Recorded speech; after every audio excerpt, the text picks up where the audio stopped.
Hello, we are Detect Air. I'm Connor Clay, and these are my associates, Abigail Clay and Chris West, and we will be talking about air sensor casings.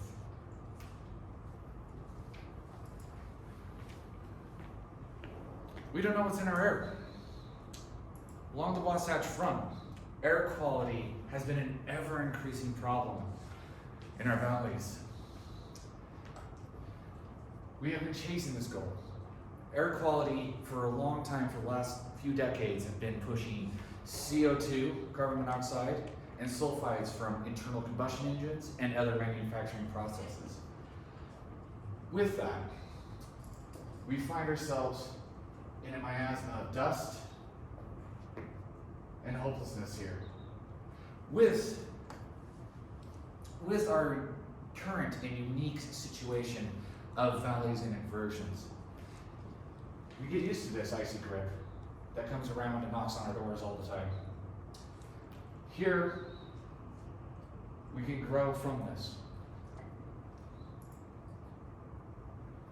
We have a tourist economy worth $8 billion that we are risking with this. We have so much to gain from this. We need more than just clean air. We need safe air. The human lung can filter out particle sizes of 10 micrometers.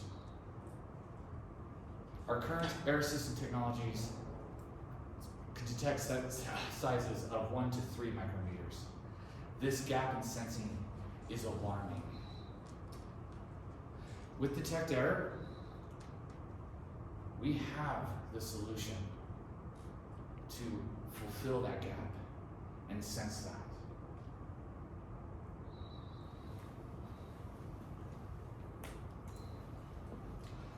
At Detect Air, we believe that knowledge is key to a safe, healthy, and happy community here along the Wasatch Front. We also believe that the knowledge of PM10 particle sensing capabilities can be solved easily by refining their existing sensors. Thus, our solution to the current crisis of air pollution that we have, and knowing what we have in our air, is the Detect Air PM10 sensor casing, or the DAPM10. The DAPM10 has been specifically designed using the fundamentals of fluid mechanics, such as the Navier-Stokes equation, in order to allow existing sensors to see the entire spectra of particulate matter that can be inhaled by a human and warn the public accordingly. At Detect Air, we believe that we need to be efficient in solving our problems. Thus, we have constructed our sensors out of cost-effective material so that we can give Utah what it needs right now. As such, some would think that our durability has slackened, but it has not. Our durability is still strong enough to withstand the harsh conditions of Utah weather. Finally, the PM10, the DAPM10, has been designed to allow our sensors to occupy the same space as existing sensor casings.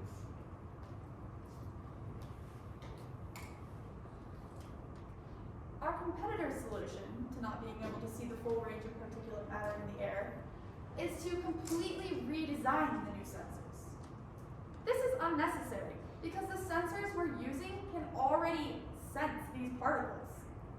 The problem is with the casing. The casing is what causes the sensors to only be able to sense particles between 1 and 3 micrometers.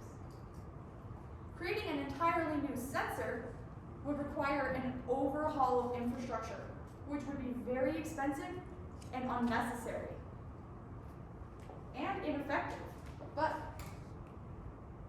with the Detect Air PM10 sensor casing, it's designed to fit existing sensors So there's no change to infrastructure and no extra energy costs because we're using the sensors we already have. And these casings fit the space that old casings used to fit. So we can install these at existing air sensor towers. For only $150,000, we can manufacture and install these casings throughout the Wasatch Front. Everywhere we have air sensor towers. We can also perform a case study to prove that these sensor casings can sense all of the particulate matter that can be inhaled by the human lung. For only $50,000 a year, we will be able to maintain these sensors. This includes cleaning out debris from the sensor casings. It includes replacing damaged or defective sensors and replacing damaged sensor casings. This is much less expensive than it would be with older casings because our material is so much more durable. They're much less likely to get damaged by extreme weather. Because of our simple and universal design, it will be extremely easy to expand throughout the 3 regions of Utah so we can know our air better throughout the entire state. We are excited to be partnering with you in this endeavor to know our air better. We are excited to conduct this case study for only $150,000 and to be able to help our community learn more about our air quality and help make better decisions regarding that air quality. With your help, our team, consisting of myself, Connor Clay, founder and CEO of Detect Air Solutions, as well as my associates, Abigail Clay, Vice President of Product Development, and Chris West, Vice President of Marketing, we will be able to show our communities the true air quality, and we will learn more about it. Thus, we will be able to make informed decisions about our community and well-being. Detect Air. Let's learn about our air together. Thank you for your time. Are there any questions?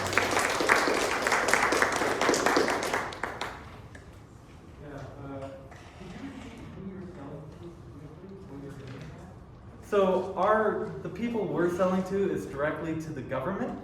We created this pitch around, focusing on a government entity called the Air Monitoring Center.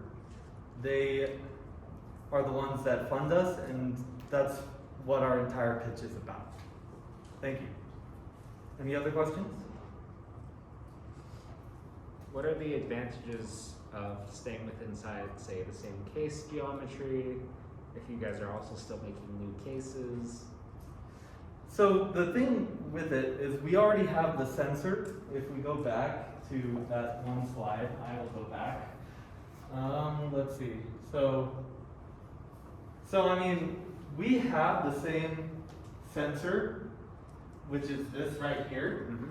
And so if we were to change the geometry of our casing, we would have to reconstruct the entire air control tower because these sensors, our sensors would no longer fit the area that has been reserved for them. It's also important to note that these pictures are not to scale. Our sensor casing is slightly larger than the previous sensor casing, But it still fits. but it still fits. Exactly. Okay.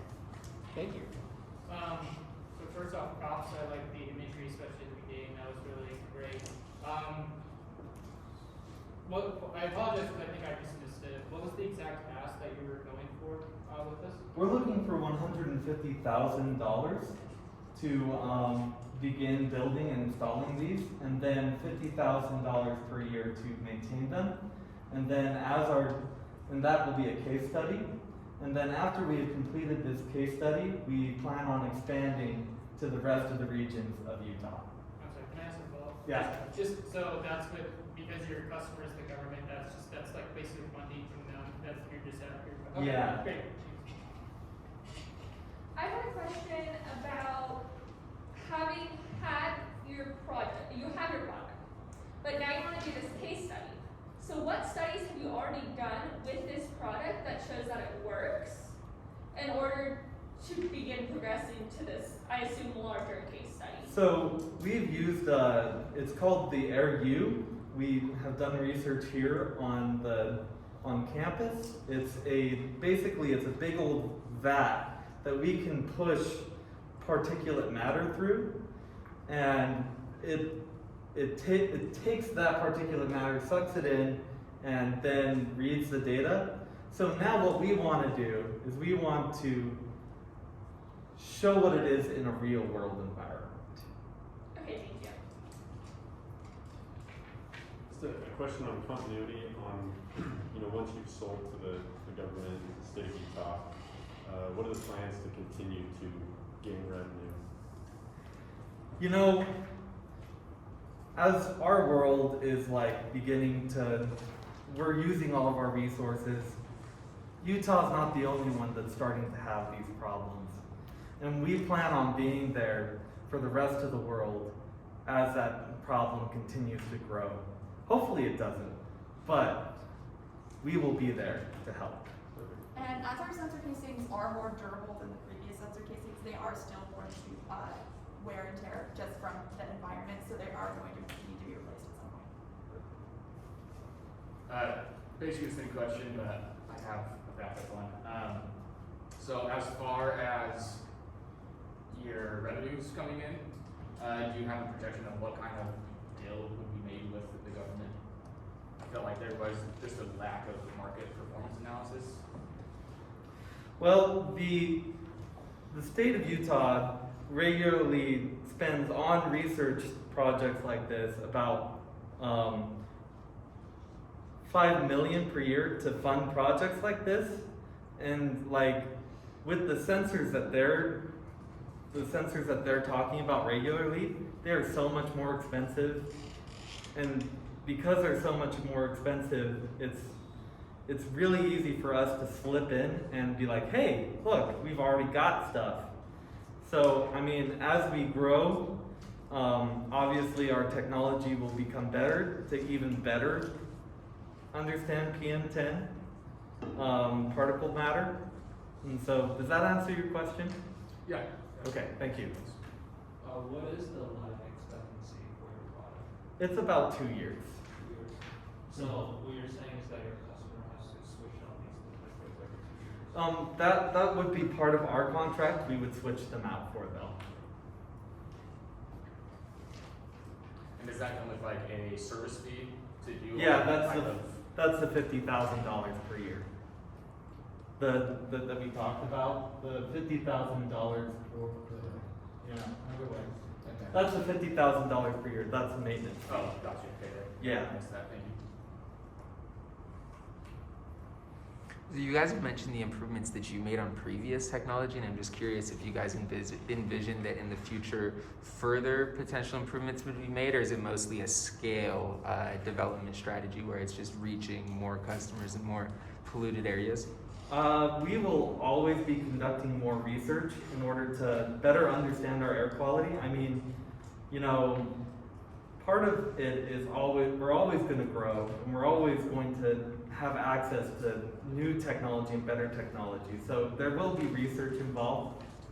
We're probably going to scale to Utah first, and then continue researching. And as the problems grow across the world, we will start reaching out to different governments to help them in their problems as well. Can you tell me again what the competition is? So our competition is companies like AirU and Air Quality Us. They, like we talked about with our competition, we have done research into theirs, and they are building entirely new sensors to do just what we have envisioned.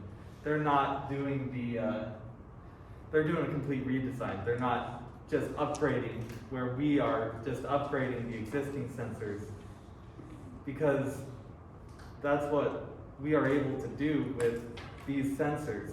The only problem is their casing, but they are doing complete redesigns. This may not necessarily apply, but it brought up a question that I had is, your product almost seems like the obvious decision. If you can keep the original sensors, it's more cost effective, all you have to do is maintain them after installing them. Seems like the obvious choice. So do you know any reasoning for why your competitors may be choosing to not do that? So they are more research-based than us. Ours is the solution to start us off, and then as their research grows, our research will grow too, and we will progress right along with them. Does that make sense?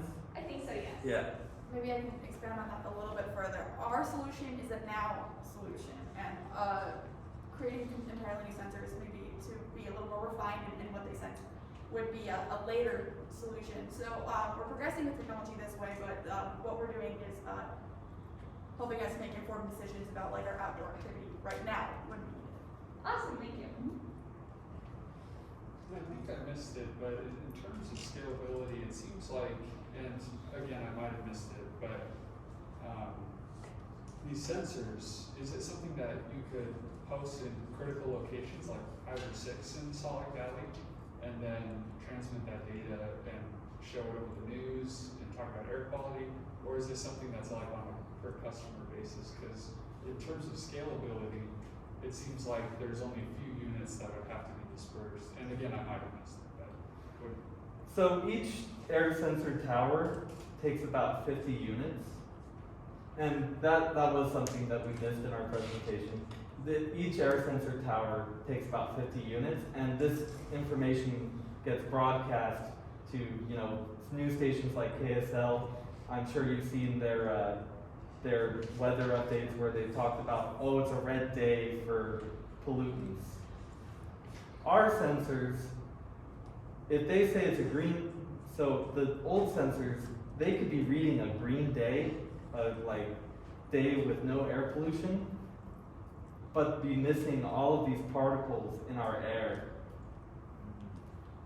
And so that's this gap that we're talking about, that 3 to 9, because the current sensors only do 1 to 3. We need that 3 to 9 and 10. That's what we need, so that we can see the whole spectrum of what can be inhaled into our bodies. These towers are already built, we're already using them. They're Yeah. already top. Mm-hmm. You're just replacing the sensor. Yeah. We're not replacing the sensor. Oh, you're replacing the casing of the sensor.